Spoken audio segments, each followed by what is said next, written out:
Saudaraku yang kekasih di dalam Tuhan, mulai awal September kita sudah mengikuti khotbah. Tolong slide-nya, khotbah mengenai the blessed life. Yang diajarkan oleh Tuhan Yesus sendiri melalui khotbahnya di bukit yang sangat powerful, yang sangat terkenal itu. Dan hari ini kita akan memasuki seri terakhir, topik terakhir atau kunci kesuksesan menjadi orang yang percaya, yang diberkati dan berbahagia.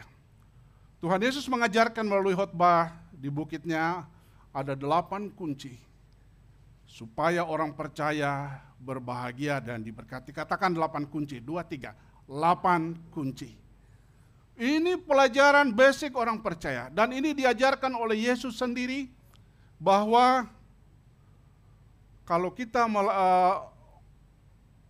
melakukan 8 kunci ini, maka kita akan menjadi orang-orang yang diberkati dan berbahagia. Saya mereview kembali bahwa kunci pertama yang Tuhan Yesus ajarkan adalah bergantung kepada Allah. Bahwa orang percaya, anak-anak Tuhan akan diberkati oleh Tuhan apabila kita bergantung kepada Allah. Dan yang kedua, Tuhan memberkati orang yang patah hati, yang berduka cita. Mereka akan dihiburkan. Dan yang ketiga, kekuatan daripada kelemah lembutan. Mereka akan memiliki bumi. Saudaraku yang kekasih di dalam Tuhan, pada saat engkau memiliki hati yang lemah lembut, maka engkau akan memiliki bumi ini. Engkau akan diberkati dan engkau akan diterima oleh siapapun di muka bumi ini. Dan yang keempat, Anda perlu tetap merasa lapar. Lapar akan apa? Lapar akan firman Tuhan. Maka engkau akan dikenyangkan oleh Tuhan. Dikatakan di sana, apabila kita terus merasa lapar dengan firman Tuhan, mereka akan dipuaskan dan dikenyangkan oleh firman Tuhan. Dan yang kelima, melayani belas kasihan. Pada saat engkau melayani belas kasihan, maka belas kasihan akan menjadi bahagianmu juga. Kalau engkau berkemurahan, maka engkau juga Tuhan akan memberikan kemurahan.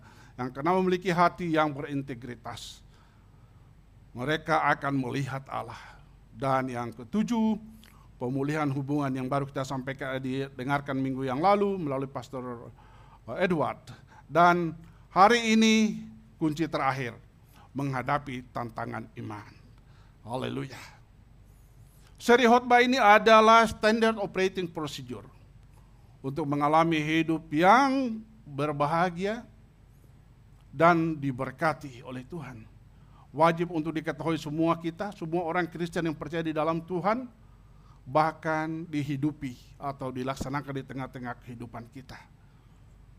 Maka hidup kita akan berbahagia dan diberkati. Itu kata Tuhan. Nike katakan just do it, kerjakan saja. Hari ini kita akan belajar firman Tuhan masih pada tema The Blessed Life, kunci ke-8 yang terakhir. Menghadapi tantangan iman. Ternyata hidup ini ada tantangan iman atau handling opposition to your faith.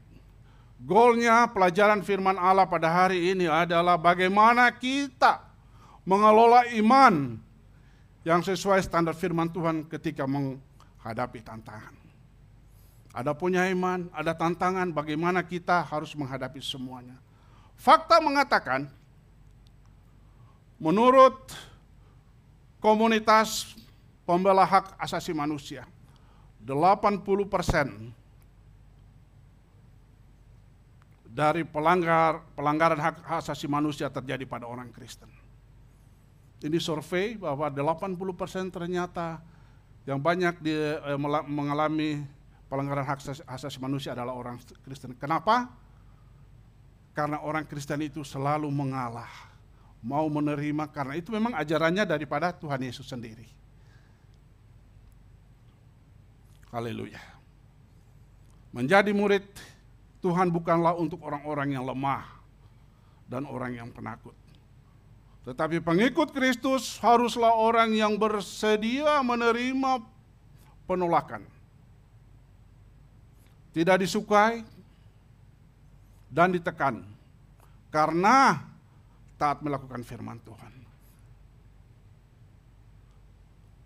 Firman Tuhan pada 2 Timotius pasal 3 ayat 12 berkata, kita baca sama-sama, hitungan ketiga, 2, 3. Memang setiap orang yang mau hidup beribadah di dalam Kristus Yesus akan menderita aniaya. It's clear. Jadi menjadi orang-orang percaya, Rasul Paulus menyurati kepada Timotius, memang setiap orang yang mau hidup beribadah dalam Kristus Yesus akan menderita aniaya. Tetapi Tuhan menyediakan caranya bagaimana kita mengelola aniaya ini, merubah aniaya ini menjadi berkat, menjadi bahagia di dalam hidup kita. Kita mau belajar hari ini mengenai hal itu. So, apa yang harus diingat pada saat berhadapan dengan tantangan atau penolakan? Saat saudara dan saya mengalami tantangan, pada saat Tuhan mengizinkan kita mengalami penolakan dan tantangan, pertama yang harus kita ingat supaya kita kuat menghadapinya, penindasan membuat kita menjadi serupa dengan Kristus. Yang kedua, penindasan membuat iman makin dalam atau iman makin kuat. Dan yang ketiga, penindasan menghasilkan upah hidup yang kekal. Jadi saudara yang kekasih di dalam Tuhan, kesimpulannya, pada saat kita mengalami penindakan karena kebenaran, karena firman Tuhan, ingat 3 hal yang Tuhan Yesus nasihatkan kepada kita. Jangan menyerah, hadapi itu. Karena itu akan membentuk engkau menjadi sama dengan Kristus. Akan memperkuat imanmu dan ada upah surga. Bahwa ada purpose-nya. Setiap penolakan, tantangan di dalam kita melayani Tuhan, selalu ada purpose-nya. Ada amin? Penindasan membuat kita serupa dengan Kristus. Kita baca di Yohanes 15 ayat 18 hingga 20, firman Tuhan berkata, jikalau dunia membenci kamu, ingatlah bahwa ia telah lebih dahulu membenci aku daripada kamu. Sehingga kamu dari dunia, sekiranya kamu dari dunia, tentulah dunia mengasihi kamu sebagai miliknya. Tetapi karena kamu bukan dari dunia, melainkan aku telah memilih kamu dari dunia, sebab itulah dunia membenci kamu. Ingatlah apa yang telah kukatakan kepadamu, seorang hamba tidaklah lebih tinggi daripada tuannya. Jikalau mereka telah menganiaya aku, mereka juga akan menganiaya kamu. Perhatikan baik-baik kalimat terakhir. Jikalau mereka telah menuruti firman-Ku, mereka juga akan menuruti perkataanku. Ada haleluya. Bahwa saudara, Tuhan Yesus sudah katakan itu.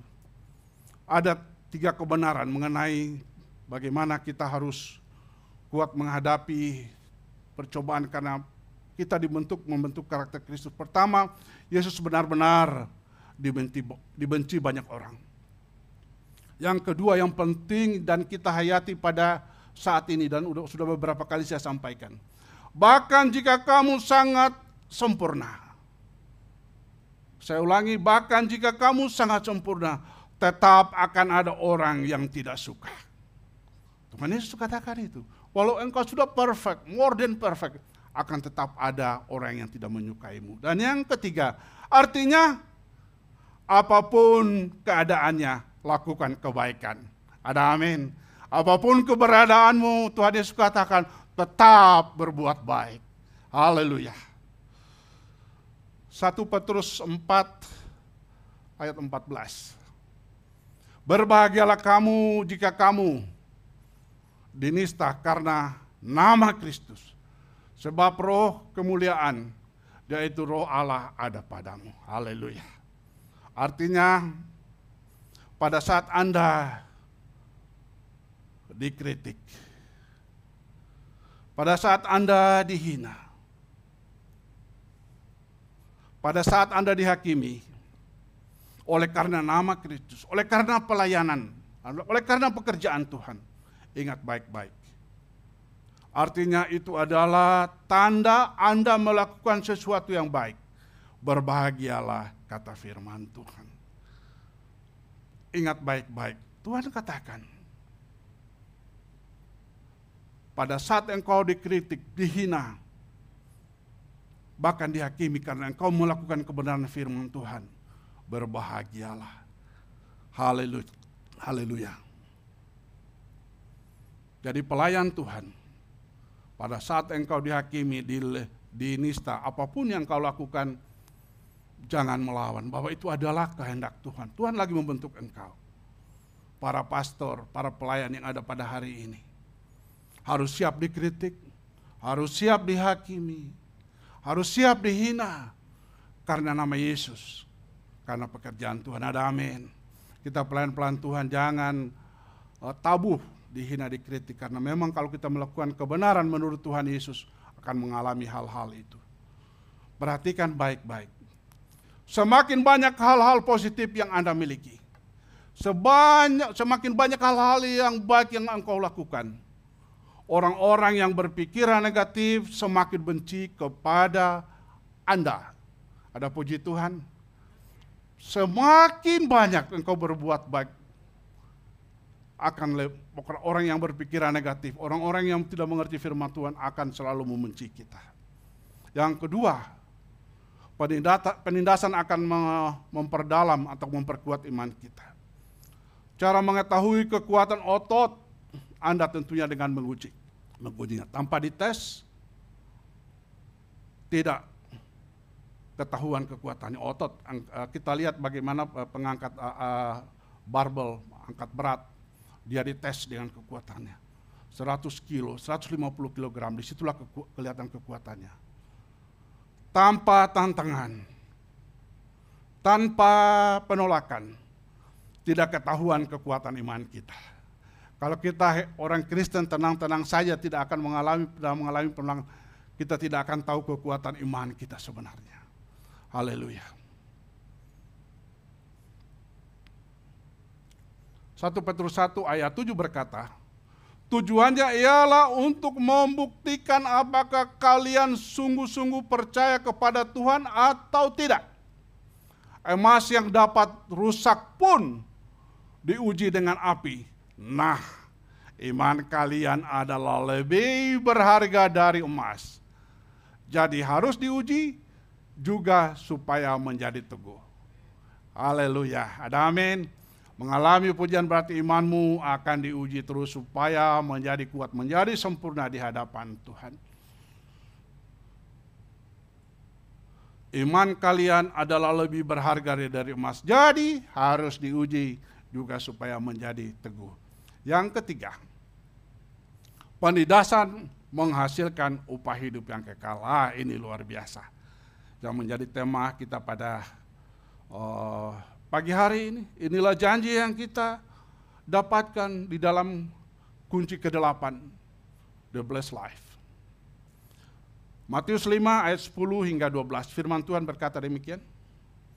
Berbahagialah orang yang dianiaya oleh sebab kebenaran, karena merekalah yang mempunyai kerajaan surga. Berbahagialah kamu jika karena aku, kamu dicelah dan dianiaya, dan kepadamu difitnahkan segala yang jahat.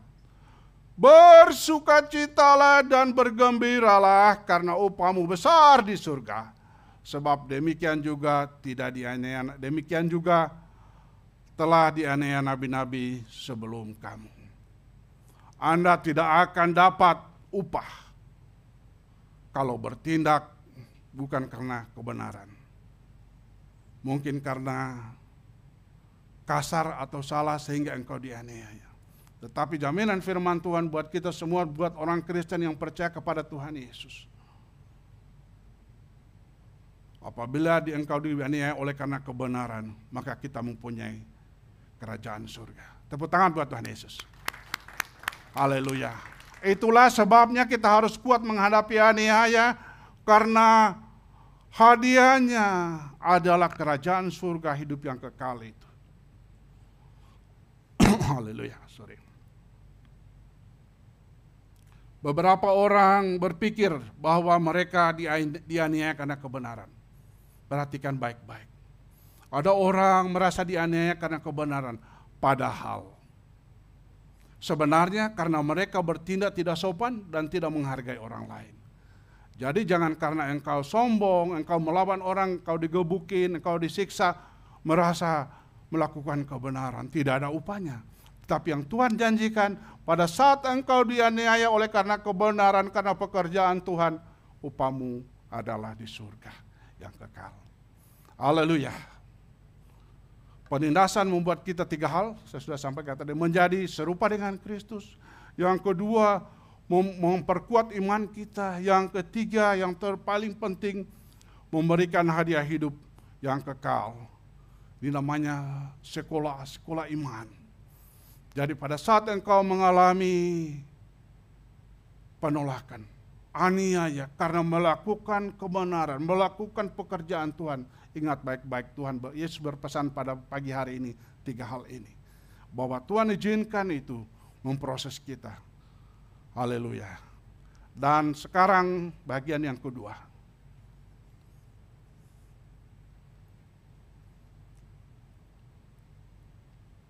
Enam hal yang harus Anda lakukan saat menghadapi penolakan karena Kristus. 3 hal tadi, alasan kita menjadi kuat dalam menghadapi penolakan.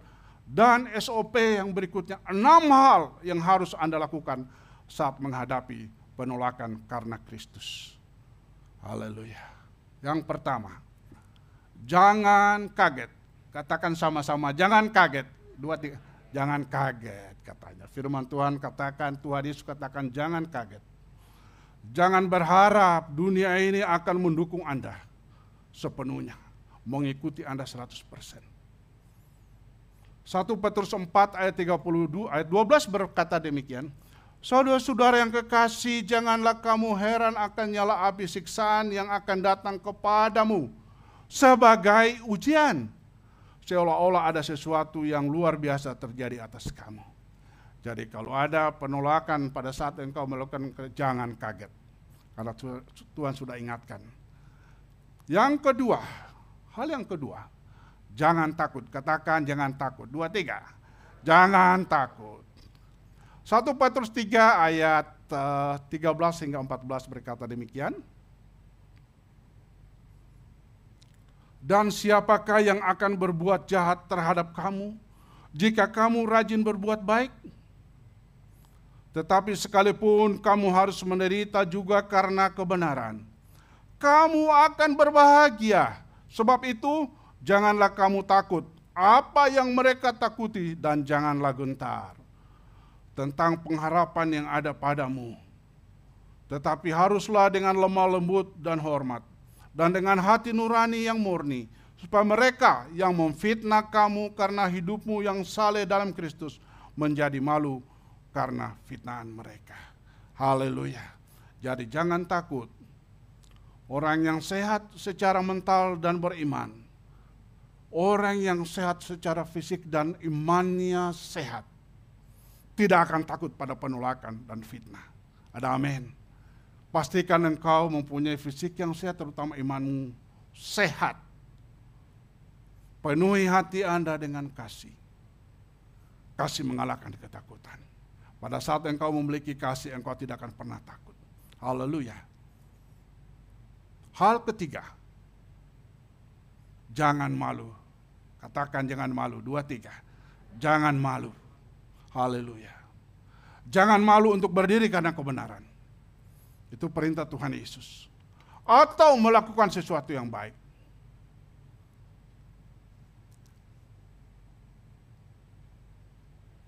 Satu Petrus 4 ayat 16. Firman Tuhan berkata, tetapi jikalau ia menderita sebagai orang Kristen, maka janganlah ia malu. Melainkan hendaklah ia memuliakan Allah dalam nama Kristus Yesus. Saudara, jangan pernah malu kalau engkau melakukan kebenaran, melakukan firman Tuhan. Anda tidak membutuhkan persetujuan orang lain untuk menikmati kebahagiaan. Tuhan Yesus berkata, Anda tidak membutuhkan persetujuan orang lain untuk menikmati kebahagiaan. Jadi kebahagiaan itu Anda harus usahakan, harus kerjakan dengan sungguh-sungguh, karena engkau akan menikmatinya. Bukan karena orang lain berusaha bekerja, Anda akan menikmati kebahagiaan itu. Haleluya. Anda tidak sendiri. Dikatakan di sini, jangan izinkan orang lain menertawakan Anda saat Anda hidup bagi Kristus. Firman Tuhan di dalam 1 Petrus 3 ayat 17.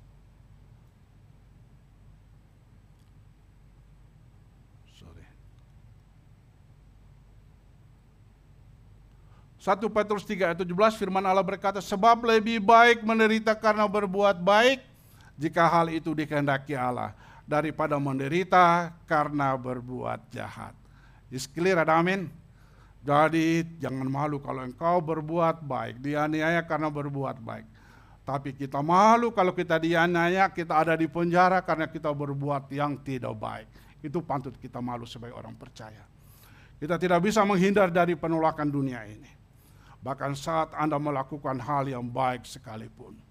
Jadi Anda akan bisa ditolak walaupun engkau keadaan baik. Melakukan hal yang baik.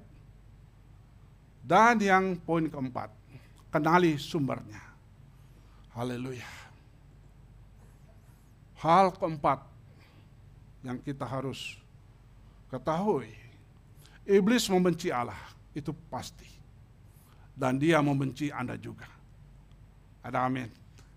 Kalau iblis itu membenci Allah, berarti dia membenci Anda juga. Di Wahyu pasal 12 ayat 10, iblis itu disebut sebagai pendakwa. Cara terbaik untuk menyakiti orang tua, yaitu menyakiti anaknya. Urusan anak, kalau sudah berbicara urusan anak orang-orang tua yang ada di sini, engkau akan habis-habisan. Kalau sakit, jual apapun. Saya pernah mendengar kesaksian pada saat saya berada di ICU di Siloam, ada yang jual rumah, habis karena sakit. Suaminya sakit, anaknya sakit. Ada yang jual rumah karena dia menyayangi anaknya yang sakit supaya dia sembuh. Demi apalagi Allah kita di surga. Dia sangat menyayangi saudara dan saya. Haleluya. Iblis tidak bisa menyakiti Tuhan, tapi bisa menyakiti kita semua. Percaya itu. Iblis tidak akan mampu menyakiti Tuhan, tetapi dia menyakiti Tuhan melalui kita orang-orang yang percaya. Jadi jangan merasa iblis tidak akan mampu menyakiti kita. Sebab itu kita harus selalu dalam keadaan berjaga-jaga setiap saat. Ada peperangan rohani yang tidak terlihat terjadi di sekitar kita. Firman Allah berkata pada Efesus 6 ayat 12. Karena perjuangan kita bukanlah melawan darah dan daging, tetapi melawan pemerintah-pemerintah, melawan penguasa-penguasa, melawan penghulu-penghulu dunia yang gelap ini, melawan roh-roh jahat di udara. Kita pahami, iblis tahu dia tidak bisa menyerang Yesus secara langsung. Jadi dia memakai media, dia memakai musik, dia memakai WhatsApp, dia memakai komedi humor, bahkan memakai film porno untuk menyerang pengikut Kristus. Jadi itulah cara-cara sumber daripada penolakan itu kita harus tahu. Kalau ini dari iblis,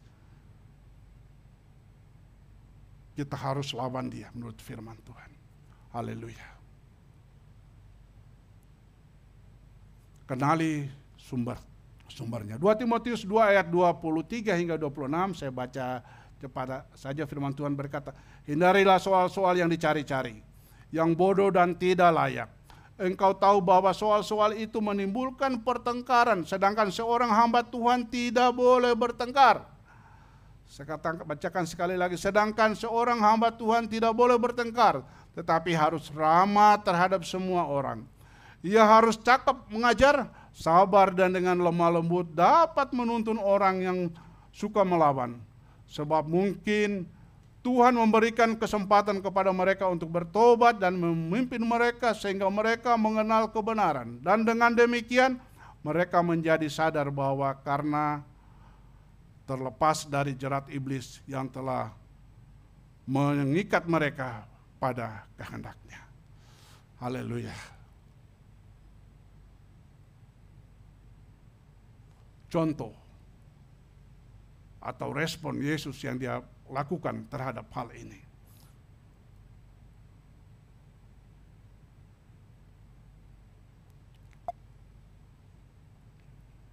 Satu Petrus 2 ayat 23 berkata demikian.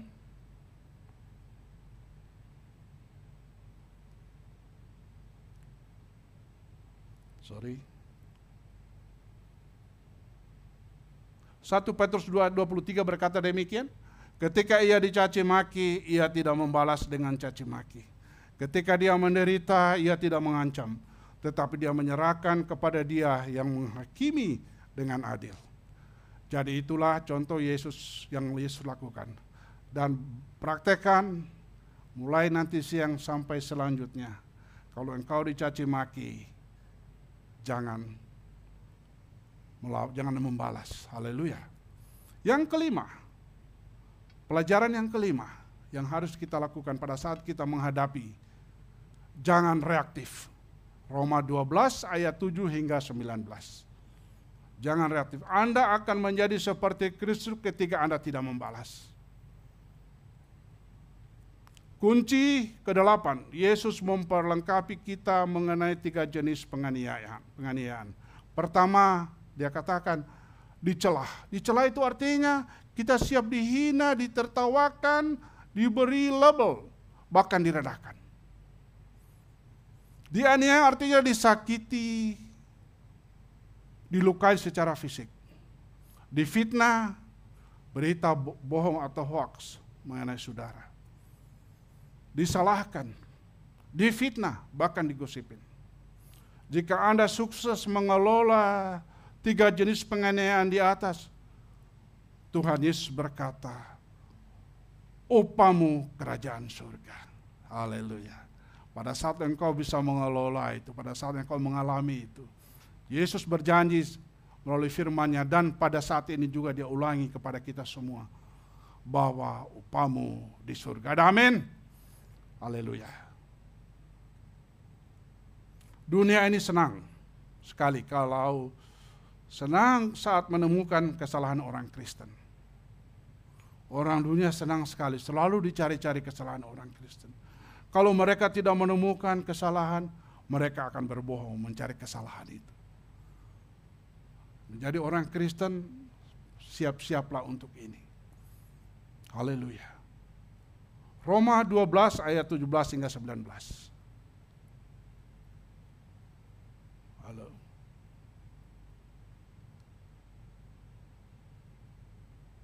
Roma 12 ayat 17 hingga 19. Janganlah membalas kejahatan dengan kejahatan, lakukanlah apa yang baik bagi semua orang sedapat-dapatnya. Kalau hal itu bergantung padamu, hiduplah dalam perdamaian dengan semua orang.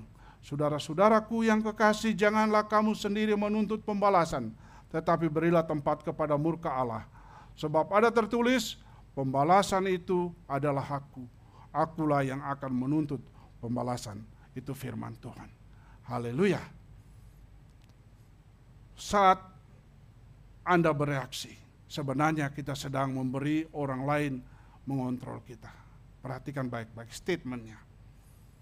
Pada saat kita bereaksi akan hal sesuatu yang menghakimi kita, sebenarnya kita sedang membiarkan orang lain mengontrol kita. Jangan terpancing, jangan bereaksi.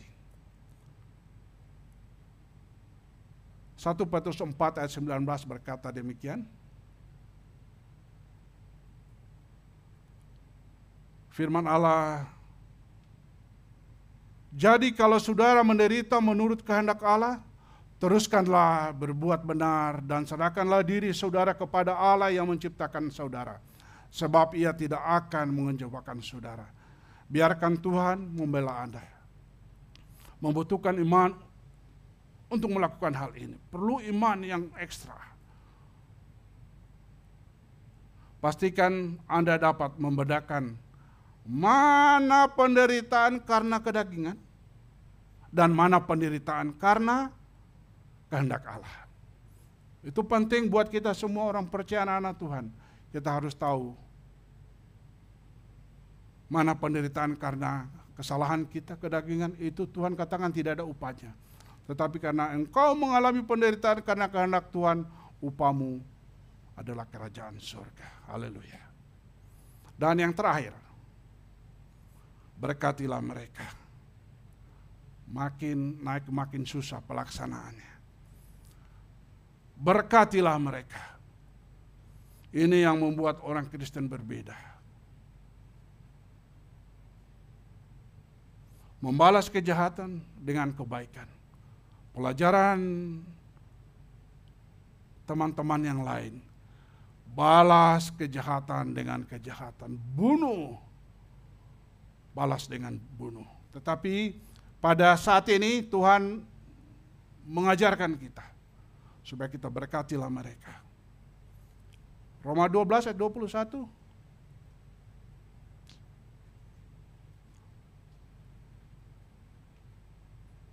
Roma 12 ayat 21 berkata, janganlah kamu kalah terhadap kejahatan, tetapi kalahkanlah kejahatan dengan kebaikan. Haleluya. Rumusnya adalah kalahkan kejahatan dengan kebaikan. Sama dengan anak Tuhan. Rumus kedua, kalahkan kejahatan dengan kejahatan anak dunia. Check for your position saat ini. Tetapi dengan tegas firman Allah menyatakan buat kita semua. Untuk masuk ke dalam kerajaan surga, kita harus kalahkan kejahatan dengan kebaikan. Haleluya. Yesus lebih spesifik lagi menjelaskan hal ini. Di dalam Lukas 6 ayat 27 hingga 29. Tetapi kepada kamu yang mendengarkan aku berkata, kasihilah musuhmu, berbuatlah baik kepada orang yang membenci kamu, mintalah berkat bagi orang yang mengutuk kamu, berdoalah bagi orang yang mencaci kamu, barang siapa menampar pipimu yang satu, berikanlah juga kepadanya pipimu yang lain. Dan barang siapa yang mengambil jubahmu, biarkan juga ia mengambil bajumu. Haleluya. Ajaran yang luar biasa Tuhan Yesus ajarkan buat kita. Haleluya. Kalau kita bisa melakukan respon firman Tuhan yang disampaikan tadi, ada 3 hal yang akan terjadi. Kalau saudara dan saya melakukan firman Tuhan yang kita sudah bacakan tadi, pertama, Tuhan pasti senang. Yang kedua, Anda akan merasa senang juga kalau bisa melakukan semua. Dan yang ketiga, lawanmu akhirnya akan penasaran dan bertemu dengan Tuhan. Jadi itu kalau kita melakukan dengan benar akan firman Tuhan yang kita sudah bacakan. Bagi Yesus, itulah harga yang harus dibayar untuk mengikuti Dia. Ada harga yang harus dibayar untuk masuk kerajaan surga. Tidak gampang saudara, tetapi kalau kita lakukan itu dengan benar, Tuhan akan memberikan kekuatan kepada kita. Dia tidak menjamin Anda menjadi orang populer dan terkenal. Tetapi Yesus menjamin buat kita semua, upamu ada di surga. Haleluya. Ada amin saudara. Yang terakhir, dan menjadi ayat oleh-oleh kita pada siang hari ini. Pernyataan Yesus buat kita semua. Sebab barang siapa malu karena aku dan karena perkataanku di tengah-tengah angkatan yang tidak setia dan berdosa ini, Anak Manusia pun akan malu karena orang itu apabila ia datang kelak dalam kemuliaan Bapanya, diiringi malaikat-malaikat kudus. Saudara, jangan malu menyaksikan Yesus, supaya Yesus juga tidak malu menyaksikan kita kepada Bapanya. Yang kedua, Yesus berkata, setiap orang yang mengaku aku di dalam manusia, setiap orang yang mengaku aku di depan manusia, aku juga akan mengakunya di depan Bapakku yang di surga. Ada haleluya.